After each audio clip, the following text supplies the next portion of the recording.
भारत सरकार के रक्षा मंत्री और भारत के एक बहुत ही सम्मानीय नेता परमादरणीय राजनाथ सिंह जी, आपल्याच छत्रपती संभाजीनगर से पण आता राजस्थानचे राज्यपाल हरिभाऊ नाना बागडे, श्री अतुल सावे जी, जयकुमार रावल जी, डॉक्टर भागवत कराड जी, अतिशय सुंदर प्रेझेंटेशन ज्यांनी केलं ते सीएमआयचे अध्यक्ष अर्पित सावे जी, अथर्व नंदावत, उत्सव माछर, सौरभ हसानी, ऋषिकेश गवळी, या ठिकाणी उपस्थित आमचे सहकारी आमदार आणि संभाजीनगरच्या बिझनेस आणि इंडस्ट्रीमधील सर्व महत्त्वाची मंडळी मला समोर पाहायला दिसते। त्यामुळे सर्व भगिनी आणि बंधूंनो, आदरणीय रक्षा मंत्री जी, मैं कई सालों से महाराष्ट्र में काम कर रहा हूं और 2014 में आदरणीय मोदी जी के नेतृत्व में महाराष्ट्र में मुख्यमंत्री बनने का मुझे सौभाग्य मिला और आप स्वयं ही मुझे मुख्यमंत्री बनाने के लिए उस समय आए थे। और उसके बाद पिछले 10 सालों में महाराष्ट्र के हर शहर में, हर इंडस्ट्रियल इकोसिस्टम में मैंने बिजनेस और इंडस्ट्री के लोगों के साथ बहुत इंटरेक्शन किया। पर मैं आज संभाजीनगर में हूं इसलिए नहीं कहता, मैं हमेशा जब महाराष्ट्र में बिजनेस और इंडस्ट्री की बात आती है तो हमेशा कहता हूं कि जो एंटरप्रेन्योरशिप मुझे संभाजीनगर के हमारे इंडस्ट्रियलिस्ट में दिखती है वो महाराष्ट्र में सबसे अधिक है, सबसे ईगरनेस है। और अपने इलाके के लिए कई बार व्यक्ति अपने बिजनेस का विचार ज्यादा करता है, लेकिन यहां पर एक सामूहिक चाह मुझे दिखती है कि जो इस संभाजीनगर को आगे ले जाने के लिए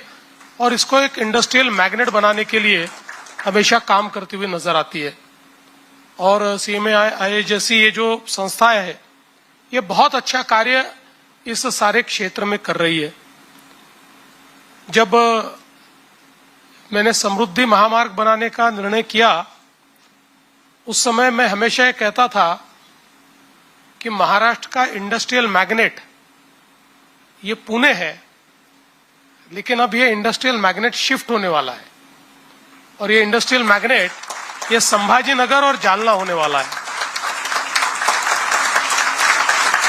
और शायद उस समय कई लोगों को ऐसा लगता होगा कि ये थोड़ी बड़बोली बात है, लेकिन आज जब हम डीएमआईसी को देखते हैं और हमने देखा कि 10,000 एकड़ की इंडस्ट्रियल इस्टेट खड़ी की और एक भी प्लॉट बाकी नहीं है और लाइन लगी हुई है, अभी 8,000 एकड़ और हम लोग एक्वायर करने वाले हैं। और हुज हु आज यहां पर मौजूद है। लेकिन ये जो हुज हु यहां पर आया इसके पीछे 2 कारण है। पहला कारण आदरणीय मोदी जी के नेतृत्व में हमने डीएमआईसी का जो इंफ्रास्ट्रक्चर तैयार किया वो देखने के बाद कोई यहां से दूसरी जगह जाना नहीं चाहता। तो हम जब भी इंडस्ट्री वालों को संभाजीनगर लेकर आते हैं तो वो यहीं बस जाते हैं और यहीं पर इन्वेस्ट कर देते हैं। लेकिन उसके साथ साथ इंडस्ट्री एक और चीज हमेशा देखती है कि यहां पर ह्यूमन रिसोर्स है कि नहीं, यहां पर ट्रेन मैन पावर है कि नहीं,